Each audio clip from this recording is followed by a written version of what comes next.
Está comenzando el audiolibro de Momo creado por el equipo de Fideos con Salsa. Momo es la historia de una niña con una cualidad muy especial. Sabe escuchar atentamente, con tiempo y paciencia. Frente a un mundo que va cada vez más rápido y que no tiene tiempo para la niñez, Momo se envuelve en una fantástica aventura para desafiar el robo de nuestro tiempo. Una historia creativa que reivindica la solidaridad, la amistad y la sencillez frente a un mundo frenético y consumista. Momo, tercera parte, las flores horarias.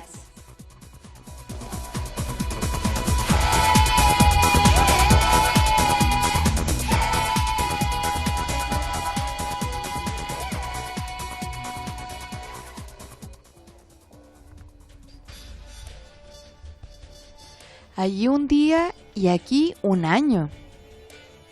Momo despertó y abrió los ojos. Tardó un poco en darse cuenta de dónde estaba. Le trastornó un poco encontrarse en las gradas de piedra cubierta de hierba del viejo anfiteatro. ¿No acababa de estar hacía unos momentos en la casa de ninguna parte con el maestro Ora? ¿Cómo había venido a parar aquí? Estaba oscuro y hacía fresco. Sobre el horizonte oriental empezaba a alborear el día. Momo tiritó y se apretó más su chaquetón demasiado grande. Recordaba con toda claridad todo lo que había vivido.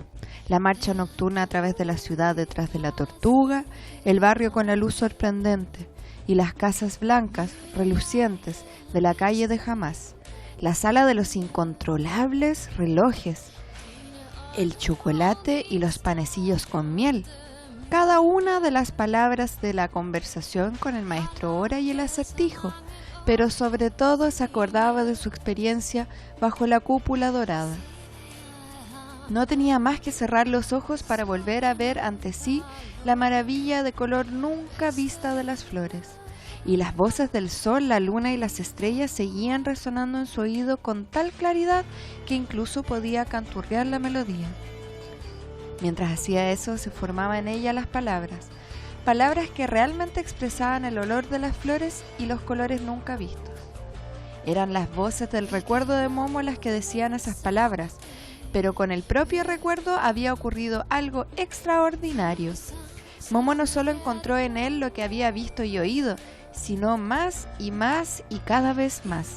Como de un pozo mágico inagotable surgían 1000 imágenes de flores horarias, y con cada flor sonaban nuevas palabras.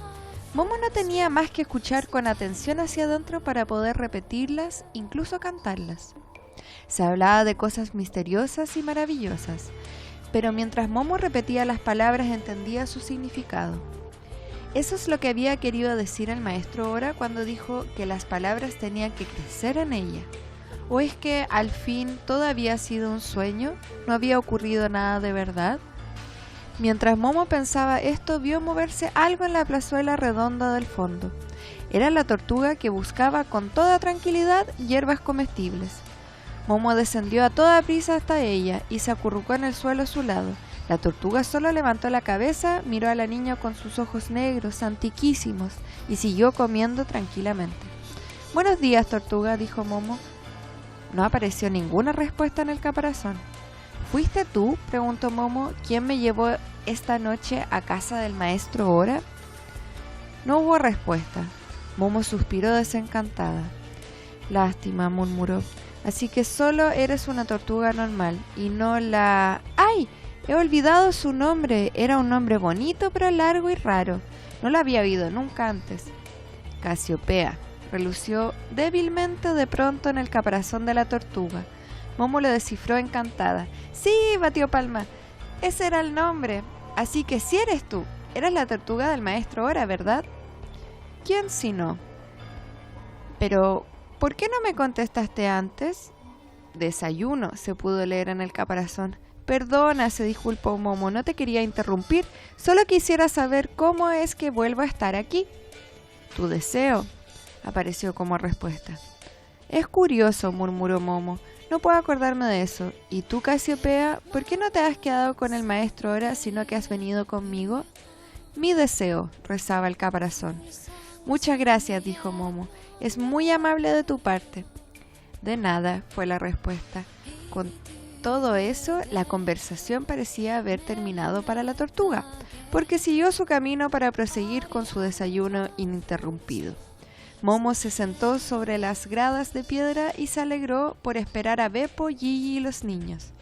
Volvió a escuchar la música que no dejaba de sonar en su interior, y aunque estaba sola y nadie la escuchaba, cantó en voz cada vez más alta y con cada vez más ánimo las melodías y palabras.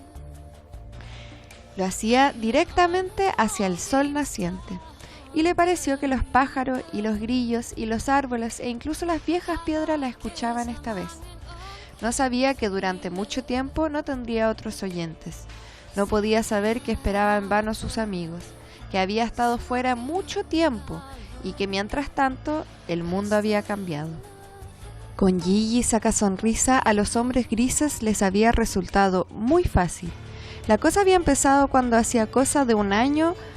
Poco después de que Momo hubiera desaparecido sin dejar rastro, apareció en el periódico un largo artículo sobre Gigi. El último narrador auténtico, afirmaba el titular. Además se decía dónde y cuándo se le podía encontrar y que era una atracción que no se debía pasar por alto. Como resultado de ello, cada vez venía más gente al viejo anfiteatro para oír y ver a Gigi. Gigi, claro está, no tenía nada que oponer. Como siempre, contaba lo que se le ocurría y después pasaba la gorra, que cada vez quedaba más llena de monedas y billetes. Pronto le contrató una agencia de viajes que le pagaba además una buena suma por el derecho de poder enseñarle como un monumento. Los turistas llegaban en autos y Gigi tuvo que atenerse pronto a un horario estricto para que todos los que habían pagado por ello pudieran oírle.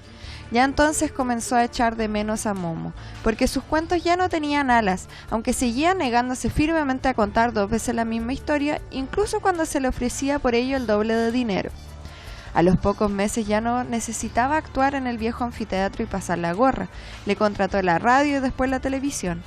Allí contaba ahora sus historias 3 veces por semana ante millones de oyentes y ganaba montones de dinero. Por esa época ya no vivía cerca del viejo anfiteatro, sino que en otro barrio, donde vivía toda la gente rica y famosa. Había alquilado una gran casa moderna, situada en medio de un gran parque. Tampoco se llamaba Gigi, sino Girolamo. Claro que hacía tiempo que había dejado de inventar como antes historias nuevas, ya no tenía tiempo. Empezó a ser parco en el gasto de sus ocurrencias. De una sola de ellas ahora hacía a veces 5 historias diferentes. Y cuando eso ya no bastó para satisfacer a la demanda siempre creciente, un día hizo algo que nunca debería haber hecho. Contó uno de los cuentos que eran exclusivamente de Momo. Aquella historia fue devorada con la misma urgencia que todas las otras y olvidada con la misma rapidez. Se le exigían más historias. Gigi estaba tan aturdido por esa velocidad que una tras otra dejó escapar todas las historias que había estado destinando únicamente para Momo. Y cuando hubo contado la última, sintió de repente que estaba vacío y hueco, que no podía inventar nada más. Llevado por el miedo de que el éxito pudiera abandonarlo, empezó a contar de nuevo todos sus cuentos, solo que con otros nombres y algunos cambios. No sorprendente fue que nadie pareció darse cuenta, por lo menos no influyó en la demanda.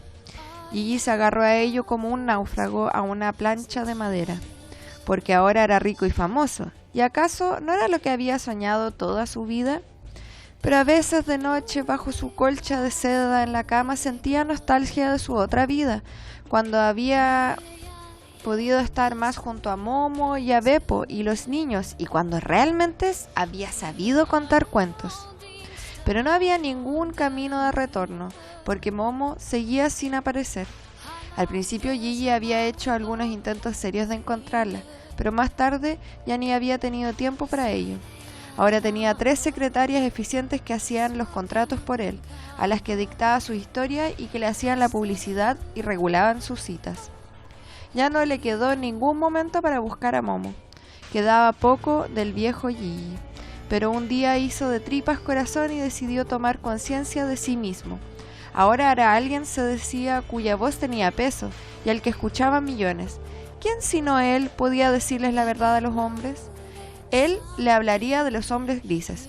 Y de paso les diría que esta no era una historia inventada y que pedía a todos sus oyentes que le ayudaran a buscar a Momo. Había tomado esa decisión una de las noches en que echaba de menos a sus amigos.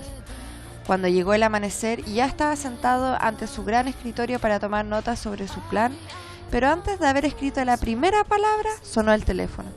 Levantó el auricular, escuchó y se quedó rígido de terror. Le hablaba una voz curiosamente átona, se podría decir cenicienta, y al mismo tiempo sintió que le invadía un frío terrible que le congelaba hasta la médula. «Déjalo estar», dijo la voz, «te lo aconsejamos por tu bien». «¿Quién está ahí?» «Lo sabes muy bien», contestó la voz. «No hace falta que nos presentemos. Si bien es cierto que todavía no has tenido el placer de conocernos, nos perteneces desde hace tiempo. No digas que no lo sabías». «¿Qué quieren de mí?» «Eso que te has propuesto no nos gusta nada. Sé buen chico y déjalo». ¿Ah? Gigi reunió todo su valor. «No», dijo, «no lo dejo. Ya no soy el pequeño Gigi sacasonrisas, el desconocido. Ahora soy un gran hombre. Veremos si pueden conmigo». La voz rió sin alegría y de pronto comenzaron a castañarle los dientes a Gigi. «Tú no eres nadie», dijo la voz. «Nosotros te hemos hecho. Tú eres un muñeco de goma. Nosotros te hemos hinchado. Pero si nos molestas, te haremos deshinchar. ¿Acaso crees en serio que lo que eres ahora lo debes a tu insignificante talento?» «Sí, lo creo», contestó Gigi. «Pobre pequeño Gigi», dijo la voz, «eres y seguirás siendo un iluso. Antes eras el príncipe, el Girolamo, disfrazado de pobre Gigi. Y ahora, ¿qué eres? ¿Qué eres ahora? El pobre Gigi disfrazado de príncipe Girolamo. Aún así, deberías estarnos agradecido, porque al fin y al cabo hemos sido nosotros los que hemos hecho realidad todos tus sueños». «No es verdad», replicó Gigi, «es mentira». «Por mis tiempos», contestó la voz, volviendo a reír sin alegría. «¿Precisamente tú quieres venirnos a nosotros con la verdad? Antes gastabas tantas palabras sobre lo que es y no es verdad. Pobre Gigi, no sacarás nada bueno si tratas de remitirte a la verdad. Te has hecho famoso con nuestra ayuda por tus embustes. No eres ninguna autoridad en cuanto a la verdad. Por eso, déjalo estar». «¿Qué hicieron con Momo?», murmuró Gigi. «No te rompas tu cabecita por eso. A ella no puedes ayudarla ya. Y menos si empiezas a contar ese cuento acerca de nosotros. Lo único que conseguirás es que tu éxito se vaya tan rápidamente como vino. Claro que eso has de decidirlo por ti mismo. Nosotros no queremos impedirte que juegues a ser el héroe, si tanto te importa. Pero no puedes esperar que sigamos protegiéndote si tú eres tan desagradecido. ¿Acaso no es mucho más agradable ser rico y famoso?» «Sí», reconoció Gigi con voz ahogada. «¿Lo ves? A nosotros nos dejas fuera del juego. Mejor que les cuente a la gente lo que quiere oír». «¿Cómo he de hacerlo ahora que lo sé todo?» «Te voy a dar un consejo. No te tomes tan en serio a ti mismo. En el fondo, tú no importas. ¿Visto así? Bien, puedes continuar como hasta ahora». «Sí», dijo Gigi mirando fijamente ante sí. Visto así, se interrumpió la comunicación y Gigi colgó el teléfono. Cayó sobre la superficie de su escritorio y ocultó la cara entre los brazos. Un sollozo sordo la agitó. A partir de ese día, Gigi había perdido todo el respeto por sí mismo. Renunció a su plan y siguió como hasta entonces, pero se sentía un estafador. Y lo era. Antes su fantasía la había llevado por caminos alados y él la había seguido. Pero ahora mentía. Se convirtió en el payaso, en el pelele de su público, y lo sabía. Comenzó a odiar su actividad, y así sus cuentos se volvían cada vez más estúpidos o sentimentaloides. Pero eso no dañaba su éxito. Al contrario, se decía que era un nuevo estilo y muchos trataban de imitarlo. Se convirtió en la gran moda, pero a Gigi no le causaba alegría. Ahora sabía a quién se lo debía. No había ganado nada, lo había perdido todo. Pero seguía corriendo con el coche de una cita a otra. Volaba en los aviones más rápidos y dictaba ininterrumpidamente, estuviera donde estuviera, sus viejas historias, con ropajes nuevos y sus secretarias. Según todos los periódicos, era sorprendentemente fructífero. Así, Gigi el soñador se había convertido en Girolamo el embustero. A los hombres grises les había resultado mucho más difícil con Beppo Barrendero. Desde aquella noche en que Momo desapareció, estaba sentado siempre que su trabajo se lo permitía, en el viejo anfiteatro y esperaba. Su preocupación e intranquilidad crecía de día en día. Cuando por fin no pudo aguantar más, decidió ir a pesar de todas las justificadas acciones y objeciones de Gigi a la policía. Es mejor, pensaba, que vuelvan a meter a Momo en uno de esos hospicios con rejas en las ventanas a que la tengan prisionera a los hombres grises, si es que todavía vive. Ya se ha escapado una vez de uno de esos hospicios y podría hacerlo de nuevo. ¿Acaso yo pueda ocuparme de que no la metan? Pero primero hay que encontrarla. Se fue pues a la comisaría más cercana, que estaba al extremo de la ciudad. Todavía estuvo un rato ante la puerta, dando vueltas a un sombrero entre sus manos. Pero al final se decidió y entró. ¿Qué desea?, le preguntó un policía que estaba ocupado en llenar un impreso largo y difícil. Beppo necesitó un rato antes de comenzar. Tiene que haber pasado algo terrible. ¿Ah, sí?, preguntó el policía mientras seguía escribiendo. ¿De qué se trata? Se trata, contestó Beppo, de nuestra Momo. ¿Un niño? Una niña pequeña. ¿Es suya esa niña? No, contestó Beppo trastornado. Quiero decir sí, pero no soy el padre. No quiero decir sí, repitió irritado el policía. ¿De quién es esa niña? ¿Quiénes son sus padres? No lo sabe nadie, contestó Beppo. ¿Dónde está registrada esa niña?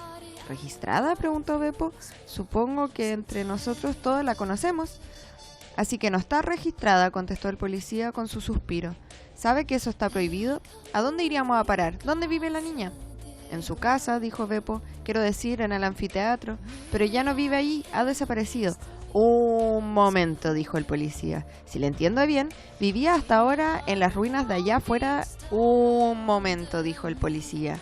Si lo entiendo bien, vivía hasta ahora en las ruinas de allá afuera una pequeña niña que se llama... ¿Cómo decía que se llama? Momo, contestó Beppo. El policía empezó a apuntarlo todo. Que se llamaba Momo. ¿Momo y qué más? Un nombre completo, por favor. Momo y nada más, dijo Beppo.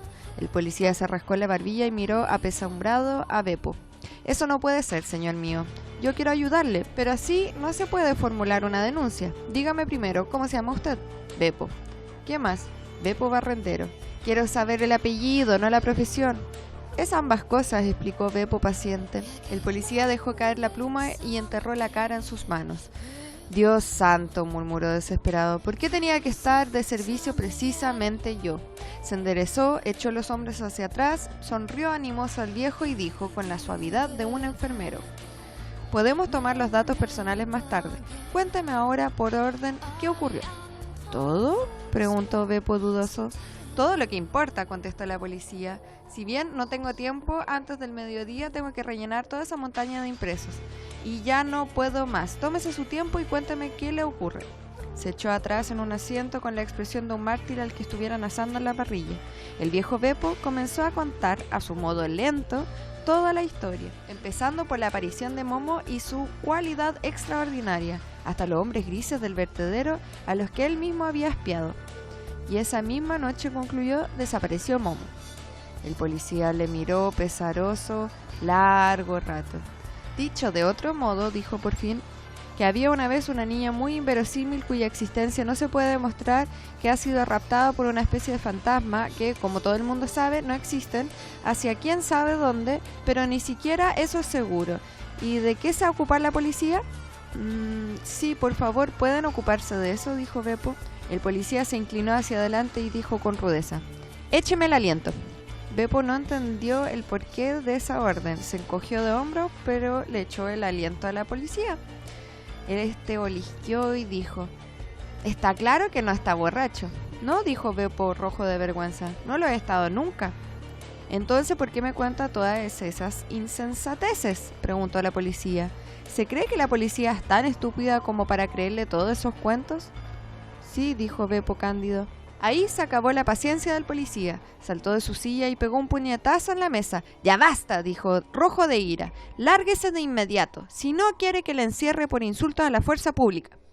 Perdón, dijo Beppo asustado. Quería decir otra cosa. Quería decir que... ¡Fuera!, chilló el policía. Beppo se volvió y salió. Durante los días siguientes apareció en las diversas comisarías. Las escenas que tenían lugar en ellas apenas se diferenciaban de la primera. Se la echaba, se la enviaba amablemente a casa o se le consolaba para librarse de él. Pero una vez Beppo cayó en manos de un jefe de policía que tenía menos sentido del humor que sus compañeros. Sin un gesto, se hizo relatar toda la historia para así decir fríamente: «Este viejo está loco. Habrá que comprobar que no sea un loco peligroso. Llévenlo a la celda». En la celda, Beppo tuvo que esperar medio día hasta que 2 policías le metieron en un coche. Le llevaron a través de toda la ciudad hasta un gran edificio blanco con barrotes en las ventanas. Pero no era una prisión ni nada parecido, según pensaba Beppo al principio, sino un hospital para enfermedades nerviosas. Aquí se le revisó a fondo. El médico y los enfermeros eran amables con él. No se reían de él ni se enfadaban. Incluso parecían interesarse en su historia, porque tenía que contarla una y otra vez. Aunque nunca le contradijeran, Beppo nunca tuvo la sensación de que le creyeran. No sabía lo que querían de él, pero no le dejaban marchar. Cada vez que preguntaba cuándo le dejarían marchar, se le decía: «Pronto, pero todavía te necesitamos. Debes entenderlo. Las investigaciones no están terminadas todavía, pero avanzamos». Y Beppo, que creían las investigaciones eran por el paradero de Momo, se cargaba de paciencia. Se le había señalado una cama en un gran dormitorio donde también dormían muchos otros pacientes. Una noche despertó y vio a la luz de la tenue iluminación nocturna que había alguien al lado de su cama. Primero solo vio el pequeño punto luminoso de un cigarro encendido, pero después distinguió el bombín y la cartera. Comprendió que se trataba de alguno de los hombres grises. Sintió frío hasta en los huesos y quiso pedir auxilio. «Silencio», dijo en la oscuridad la voz cenicienta. «Tengo la misión de hacerle una oferta. Escúcheme y no conteste hasta que yo se lo diga. Habrá podido darse cuenta un poco de hasta dónde llega nuestro poder. Depende de usted el que tenga que darse más cuenta todavía. Es cierto que no nos puede dañar lo más mínimo al contar esta historia que va contando, pero no nos gusta.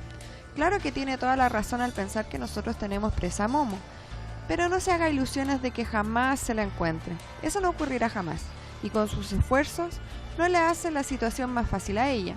Cada uno de sus intentos, mi querido amigo, lo ha de pagar ella, así que en el futuro piense bien lo que hace y dice».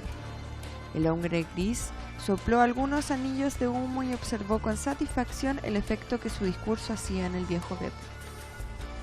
«Para decirlo del modo más resumido posible, porque también mi tiempo es precioso», continuó el hombre gris, «le hago la siguiente oferta. Nosotros le devolveremos a la niña con la condición de que usted no vuelva a decir nunca ni una sola palabra sobre nuestra actividad. Además, le exigimos, a modo de rescate, la suma de 100.000 horas de tiempo ahorrado. Usted no se preocupe de cómo nos apropiamos del tiempo, eso es nuestra cosa. Usted limítese a ahorrarlo. Como lo consiga es cosa suya.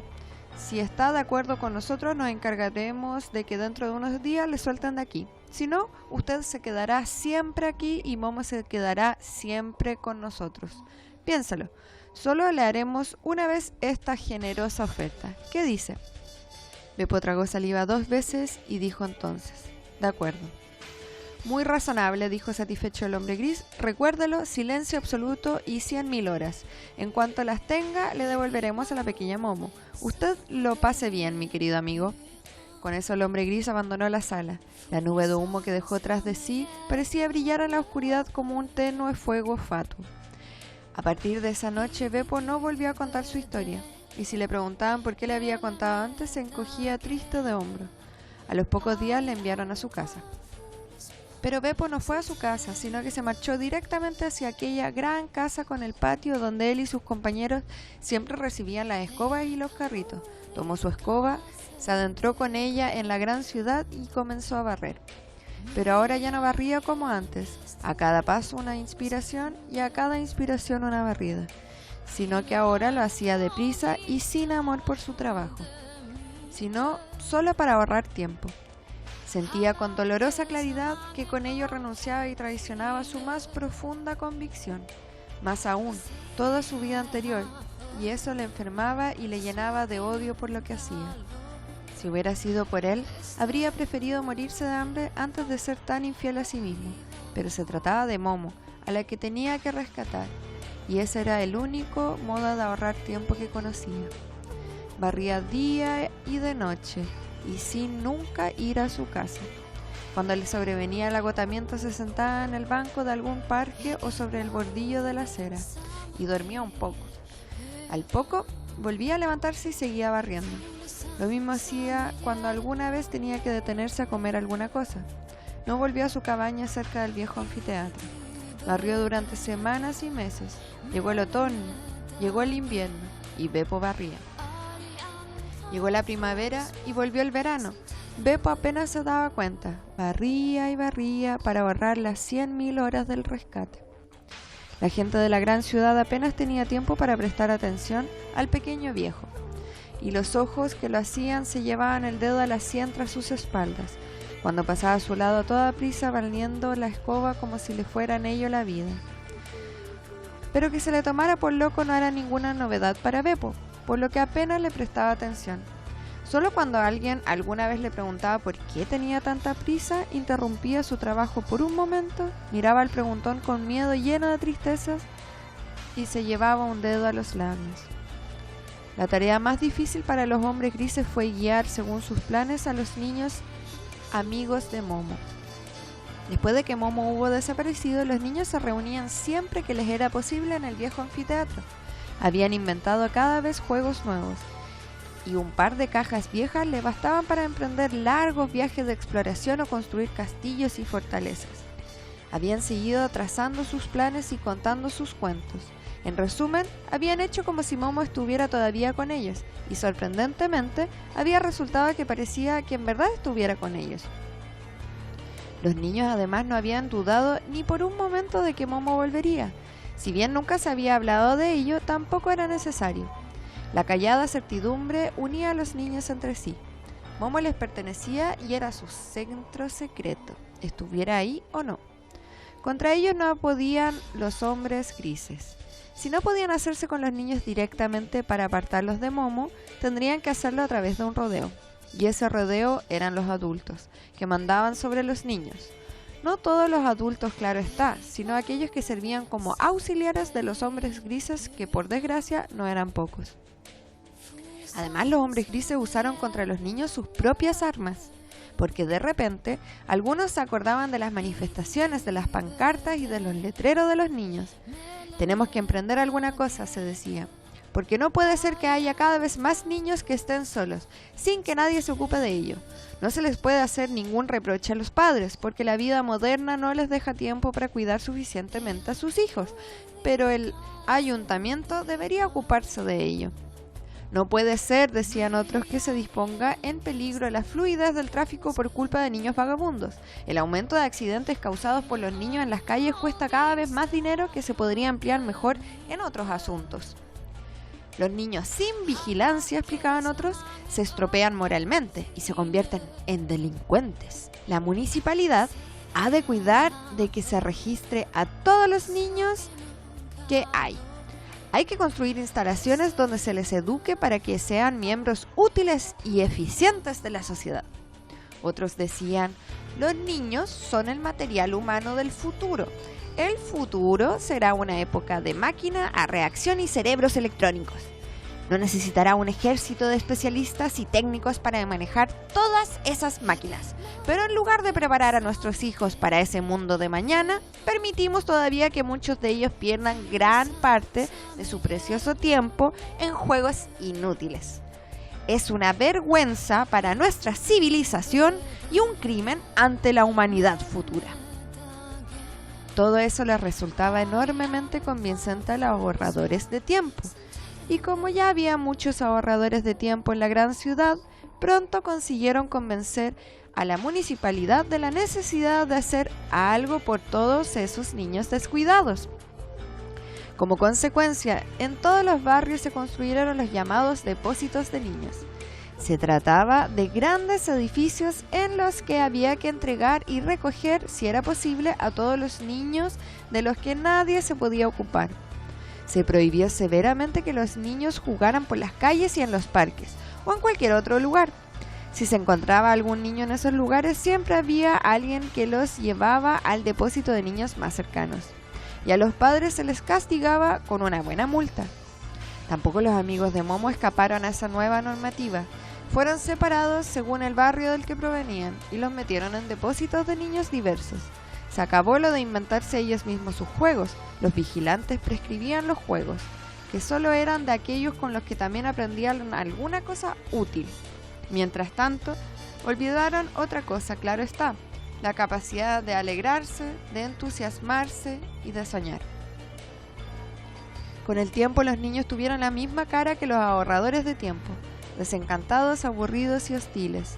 Hacían lo que se les exigía. Y si alguna vez los dejaban que se estuvieran solos, ya no se les ocurría nada. Lo único que todavía sabían hacer era meter ruido, pero ya no era un ruido alegre, sino enfadado e iracundo. Los hombres grises no se acercaron a ninguno de los niños. La red que se había tendido sobre la ciudad era densa y según parecía indestructible. Ni siquiera los niños más listos supieron escapar de sus mallas. Se habían cumplido el plan de los hombres grises. Desde entonces, el anfiteatro había quedado triste y solo, de modo que Momo estaba ahora sentada en los escalones de piedra y esperaba a sus amigos. Había estado sentada y esperando así todo el día, pero no había venido nadie. Nadie. El sol se encaminaba hacia el horizonte occidental. Crecían las sombras y empezaba a refrescar. Por fin Momo se levantó. Tenía hambre, porque nadie le había llevado nada que comer. Eso no había ocurrido nunca. Incluso Beppo y Gigi parecían haberla olvidado hoy. Pero seguro, pensaba Momo, que eso debía ser algún descuido tonto, que mañana se aclararía. Bajó hacia la tortuga, que ya se había retirado a dormir dentro de su caparazón. Momo se acurrucó junto a ella y llamó tímidamente con los nudillos en el caparazón. La tortuga sacó la cabeza y miró a Momo. «Perdóname si te he despertado, lo siento, pero ¿puedes decirme por qué no ha venido hoy ninguno de mis amigos?» Sobre el caparazón aparecieron las palabras «No hay nadie». Momo las leyó, pero no entendió lo que significaba. «Bueno», dijo desconfiada, «mañana se aclarará. Seguro que mañana vienen mis amigos». «Nunca más», fue la respuesta. Momo miró con fijeza durante un rato las letras de brillo apagado. «¿Qué quieres decir?», preguntó, temerosa por fin. «¿Qué pasa con mis amigos?» «Se han ido», leyó. Movió la cabeza. «No», dijo en voz baja, «no puede ser. Seguro que te equivocas, Casiopea. Ayer todavía estuvieron todos para la gran asamblea que fracasó». «Has dormido», fue la respuesta de Casiopea. Momo se acordó de que el maestro ahora le había dicho que tendría que dormir toda una vuelta solar como una semilla en la tierra. No había pensado cuánto tiempo podía hacer eso. Cuando estuvo de acuerdo, ahora empezaba a intuirlo. «¿Cuánto?», preguntó con un suspiro. «1 año». Momo necesitó un rato para entenderlo, pero Beppo y Gigi tartamudeó al fin. «Estos dos seguro que me esperan». «No hay nadie», ponía en el caparazón. «¿Cómo puede ser?», los labios de Momo temblaban. «No puede haber desaparecido todo lo que había». Lentamente apareció en la espalda de Casiopea. Se fue. Por primera vez en su vida, Momo entendía lo que significaba. Se sintió más triste que nunca. «Pero yo», murmuró atónita, «¿estoy yo?» Habría llorado, pero no podía. Al cabo de un rato se dio cuenta de que la tortuga le tocaba el pie descalzo. «Yo estoy contigo», ponía en el caparazón. «Sí», dijo Momo, y sonrió valerosa. «Tú estás conmigo, Casiopea, y me alegro de ello. Ven, vámonos a dormir». Levantó a la tortuga y la llevó a través del agujero de la pared de su habitación. A la luz del sol poniente, Momo vio que todo estaba como lo había dejado, porque Beppo había alcanzado a ordenarlo todo. Pero por todos lados había una gruesa capa de polvo y telarañas. Sobre la mesita apoyada en una lata había una carta. También estaba cubierta de telarañas. «Para Momo», ponía encima. El corazón de Momo empezó a latir más deprisa. Nunca había recibido una carta. La tomó en las manos y la miró por todos lados. Después la abrió y sacó del sobre una hoja. Leyó: «Querida Momo, me he mudado. Si vuelves, vente enseguida a mi casa. Me preocupo mucho por ti. Te echo mucho de menos.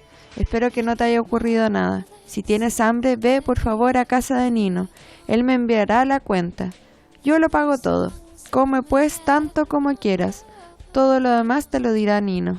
Quiéreme, yo también te quiero. Siempre tuyo, Gigi. Momo tardó mucho en deletrear toda la carta, aunque Gigi se había esforzado mucho en escribir con letra bonita y clara. Cuando acabó, se apagaba el último resto de luz diurna. Momo estaba consolada. Levantó a la tortuga y la puso encima de su cama. Mientras se envolvía en la manta polvorienta, dijo en voz baja: ¿Ves, Casiopea, que no estoy sola? Pero la tortuga parecía dormir ya, y Momo, que al leer la carta había visto a Gigi ante sí, no cayó en la cuenta de que hacía un año casi que esta carta la esperaba. Puso su mejilla sobre el papel, ya no tenía frío.